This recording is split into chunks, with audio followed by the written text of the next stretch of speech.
Liebe Elsässer von überall, herzlich willkommen in Colmar, die Joseph Rosset Stadt. Merci aussi à Michel Kremper d'avoir eu l'idée de vouloir savoir quelles étaient leurs relations entre Camille Dalette et Joseph Rosset, tous deux députés à partir de 1928.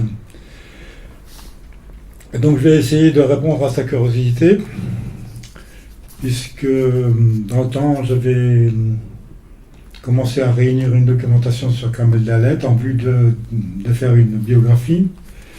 Et puis aussi, puisque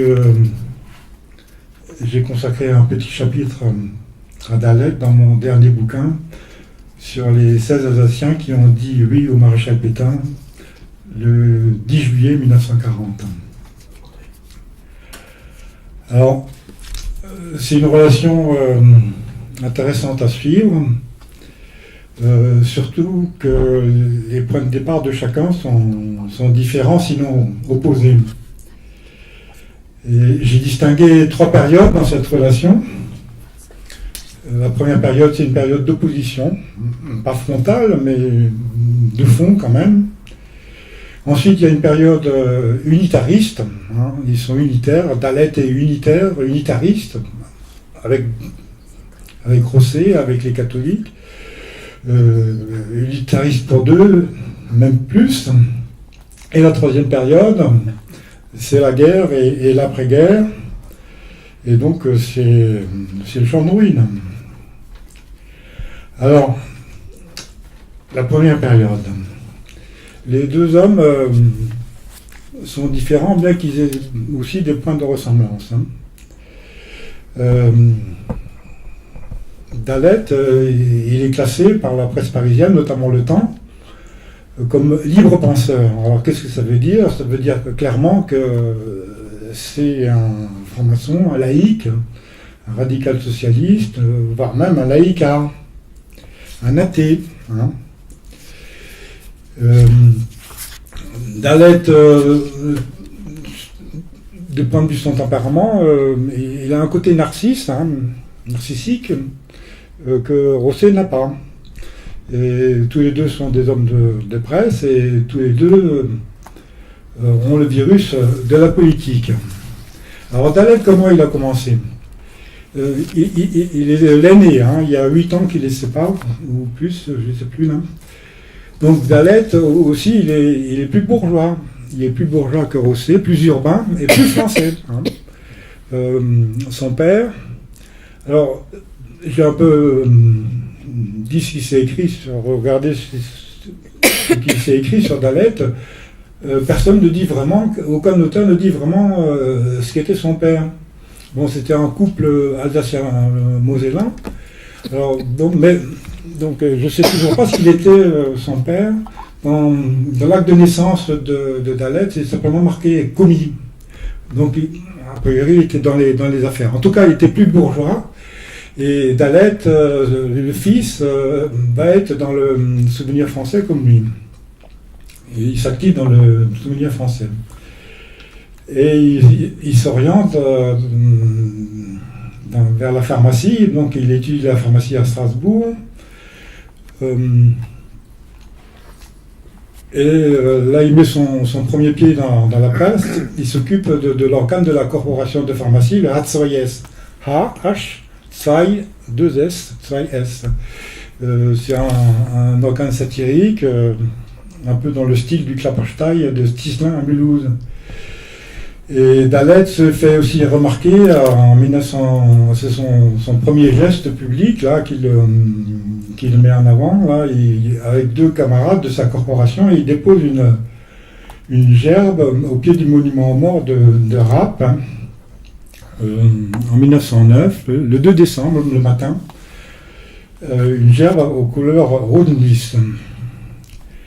Pendant la guerre, il est dans la pharmacie militaire. Et là, après, en 19, c'est sa première mue. Hein. Oui, Dalette, c'était aussi un homme de mutation. Hein. En 19, il lâche l'apothiquerie, hein, la pharmacie, et il se lance à fond dans la politique et du côté radical socialiste. Donc il peut rentrer dans le journal radical socialiste de Strasbourg, La République, et assez rapidement il devient même le rédacteur en chef. En 1922, il est rédacteur en chef et il se présente à une première élection partielle à Sault-sous-Forêt, chez moi, comme rédacteur en chef et candidat radical socialiste. Et donc, à l'époque, il est donc anticlérical. Ses adversaires, c'est les nationaux du bloc national, les ultra-jacobins, les ultra-patriotes, les ultra-militaristes. Comment il les désigne? Oui, der chauvinistische clericaler Lager. Hein. Donc, il défend aussi l'école publique laïque. Mais il va même au-delà, hein. Il souhaite dans la République une justice laïque, un enseignement laïque, des hôpitaux laïques, etc. Donc il est laïcard. Hein. Mais contre les ultra chauvins.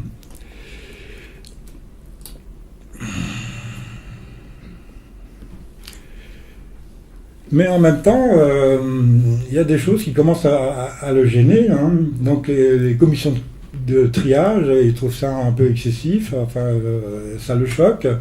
Les expulsions des Allemands, parmi lesquels il y avait quand même des gens cultivés, des gens bien, des professeurs d'université, etc. Donc le renvoi de ces gens par le pont de quai, sous les crachats, les insultes, ça le choque, mais au nom plutôt des droits de l'homme. Hein.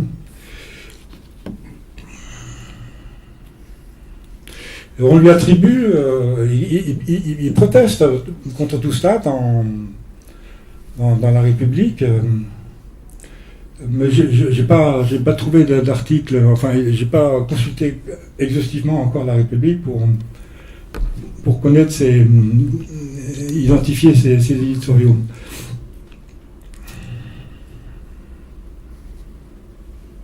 Et certains lui attribuent, à force de protester, lui attribuent la fin des commissions de triage. Bon, ça reste à vérifier.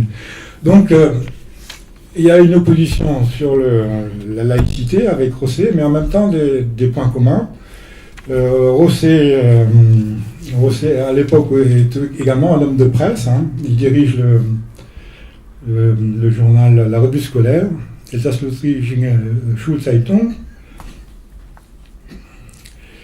Et Rosset aussi commence à... Enfin, il dénonce le mépris exercé par la nouvelle administration française sur les petits instituteurs qui doivent apprendre du jour au lendemain le français alors qu'ils n'en savaient rien, de même les petits fonctionnaires, enfin ceux du cadre local. Donc là, il y a un point commun quand même.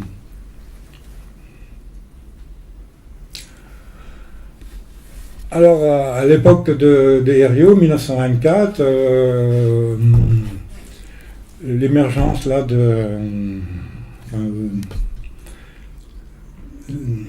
le regroupement des futurs auteurs du Heimatbund, là.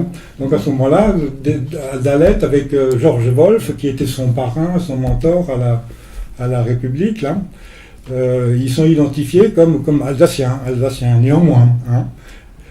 Donc, ils ont la possibilité de participer aux discussions. Enfin, je ne pense pas à toutes les discussions, mais à la fin, ils sont associés aux discussions sur le contenu du manifeste du Heimatbund avec les rédacteurs, hein, qui sont Zempel, Abed Zempel, Kepi, Haus, Rosset, Ricklin, Schall.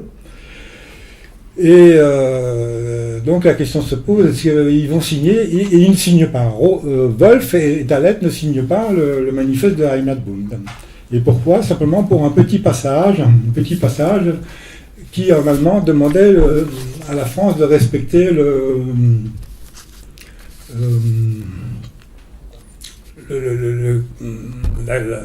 l'imprégnation religieuse, enfin un peu comme les Polonais, la chrétienté de l'Alsace.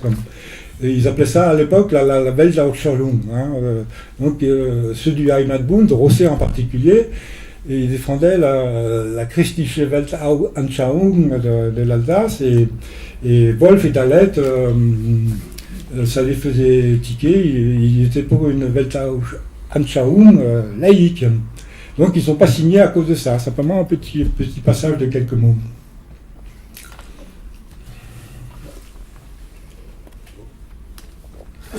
Et je pense que moi, finalement, c'est l'erreur de Dalet. Parce qu'à partir de ce moment-là, enfin, quand la répression s'est déclenchée contre les signataires du Heimatbund, elle a été déclenchée par Pierre Laval. À l'époque, il était garde des Sceaux. Et il a demandé à ce qu'on sanctionne, qu'on destitue tous ceux qui dépendaient de l'État français. Donc il y avait les ecclésiastiques, concordataires, il y avait les notaires, il y avait les gardes forestiers, les cheminots des chemins de fer d'Alsace-Lorraine, qui était une société d'État.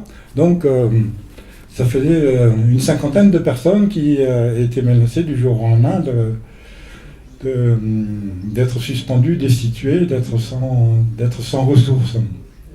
Alors je pense que quand Dalet a assisté à ça, vu sa culture des droits de l'homme et tout ça, là, ça l'a vraiment choqué, et là c'est un revirement quand même. Et le revirement, il date de là. Et je pense qu'il essaye de se rattraper. Alors, une des premières victimes de ces destitutions, c'est Rosset. En 1900, c'était quand... Tout de suite après le manifeste en juillet, après le manifeste, la publication du manifeste de Heimatbund, il y a Rosset, il va passer devant le tribunal de l'éducation nationale, le tribunal rectoral, ici à Colmar, pour qu'il s'explique au sujet de sa signature. Et alors Rosset, il prend des témoins à décharge, des gens qui témoignent pour lui. Et donc, il y a Ricklin, il y a l'abbé Müller, qui encore, et il y a aussi Dalet. Rosset a demandé à Dalet de venir le défendre comme seul témoin non clérical à décharge. Alors c'est très rigolo, c'est Anselme Lauget qui a raconté ça dans le journal de l'Est.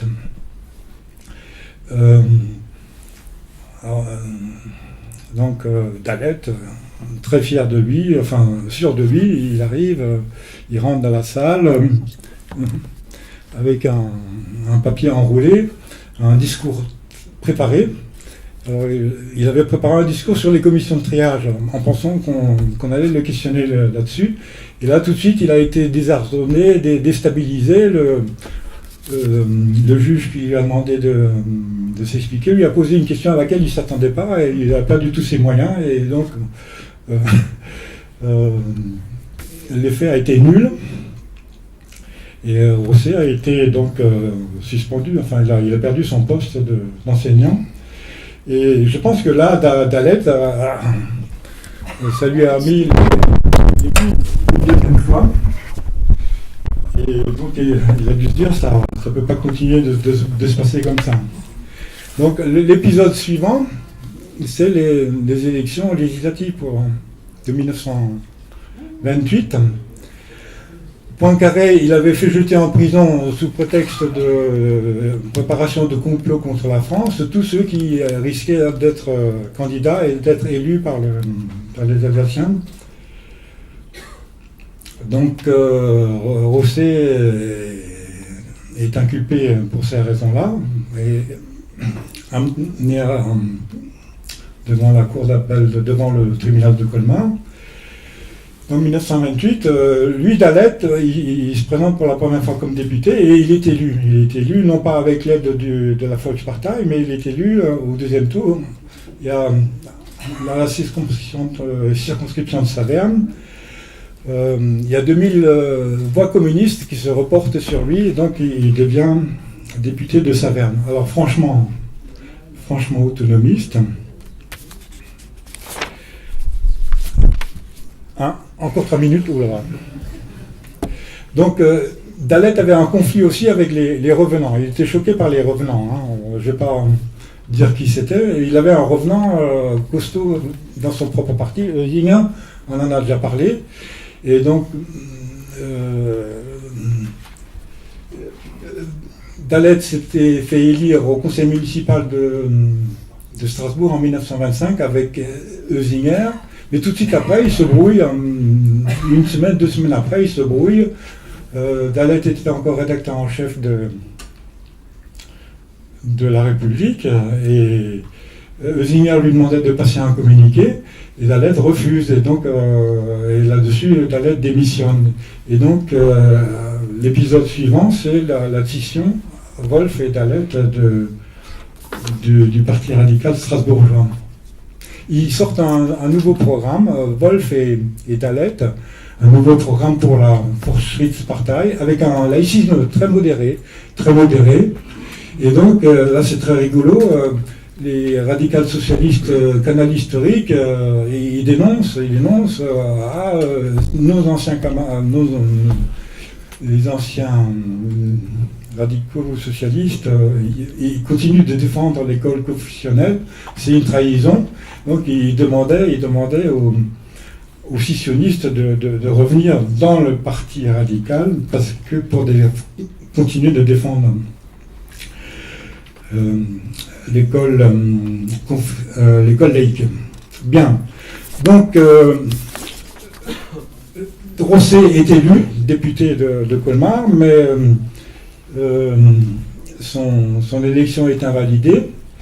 Et donc, ça a un scandale énorme de plus à la Chambre des députés. Et là, Dalet, il se met vraiment en pointe et il proteste. C'est le protestataire le plus virulent dans tous ces débats contre l'invalidation de Rosset et de Ricklin.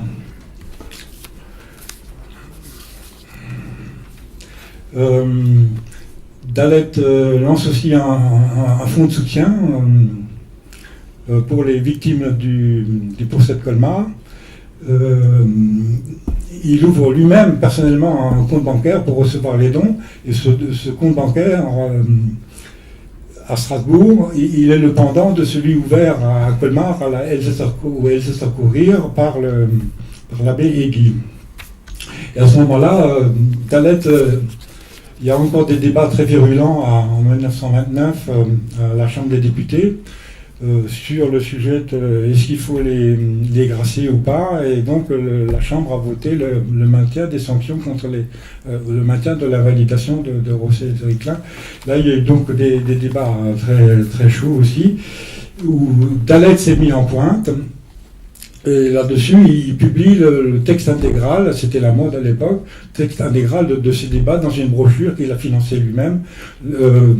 Alors, c'est une brochure Fall Ricklin und Rosset vor der Kammer. Alors, il y a une caricature très, très typique, là. On voit une Marianne qui chasse l'Alsace du Palais Bourbon à coups de balai. Donc c'est pas du tout une caricature franc-maçonnique. Oui, il faut que je concluse. Mais il y aura beaucoup de choses à dire. J'espère que les actes seront publiés. Donc, encore 2 épisodes à mentionner quand même. En 1936, Dalet et Rosset sont réélus.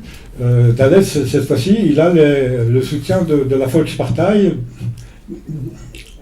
à Saverne. Et le câble qui passe. Et donc, ce qui est de rigolo à noter, c'est à ce moment-là, toute l'Alsace, elle est contre le Front populaire. Et donc, Dalet, lui, auparavant, il était dans un groupe d'indépendants de gauche, de députés d'indépendants de gauche, avec d'anciens radicaux.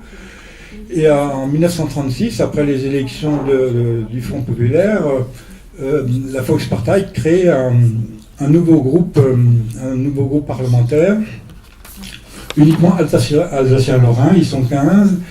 Volkspartei principalement, mais rejoint par des Mosellans, rejoint par deux communistes oppositionnels, Moore et Huber, mais aussi par Dalet. Donc Dalet se retrouve dans le même groupe parlementaire que Rosset, et Rosset, il est à ce moment-là le secrétaire de ce groupe parlementaire. Bon,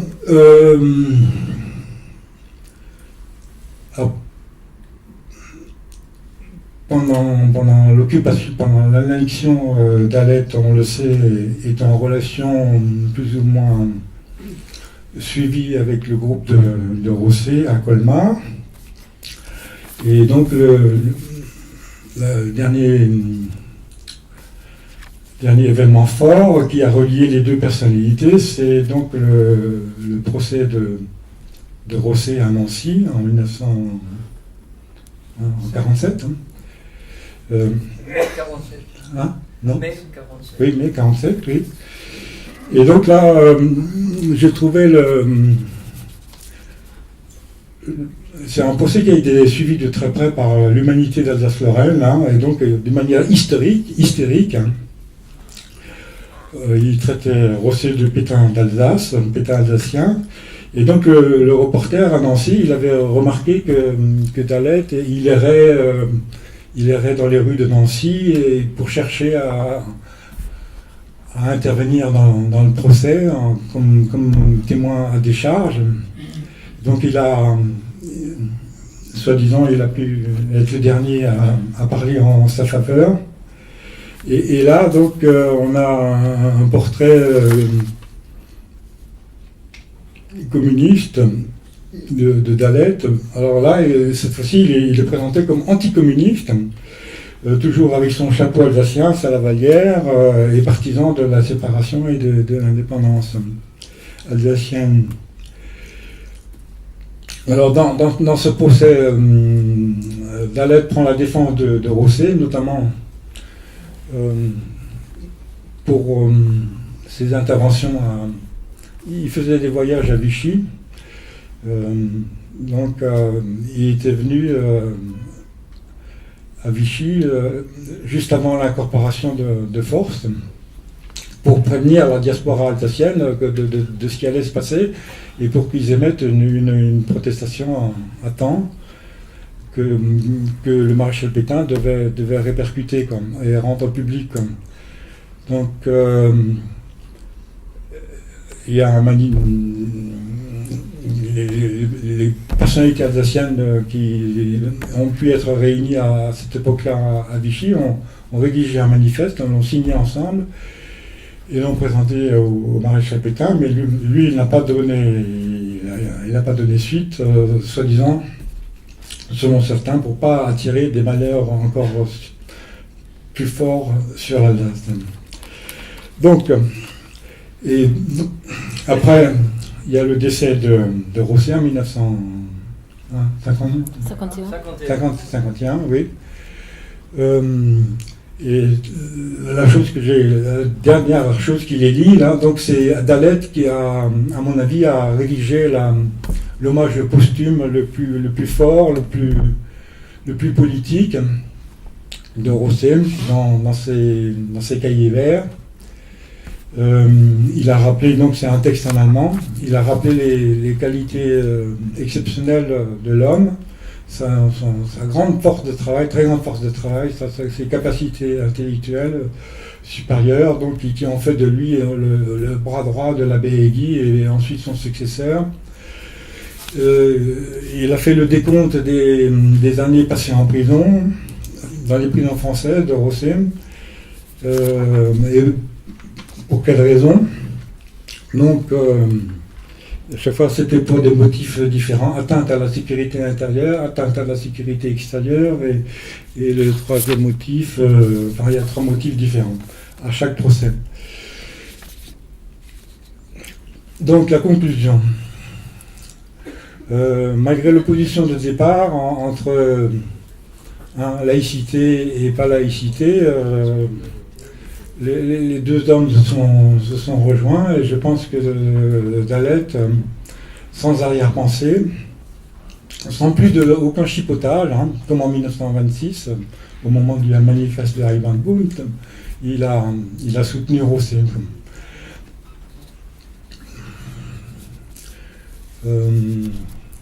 Dalet a été scissionniste au cours de sa carrière politique 2 fois. On avait dit, il était unitariste pour 2, pour 3, pour plus. Donc à un moment donné, il s'est allié avec la Landespartei et il a créé la Arbeitsgemeinschaft avec la Landespartei. Les 2 journaux ont fusionné. La Elst était dirigée à la fois par des gens de Schall, Haus, de la Landespartei et Dalet. Donc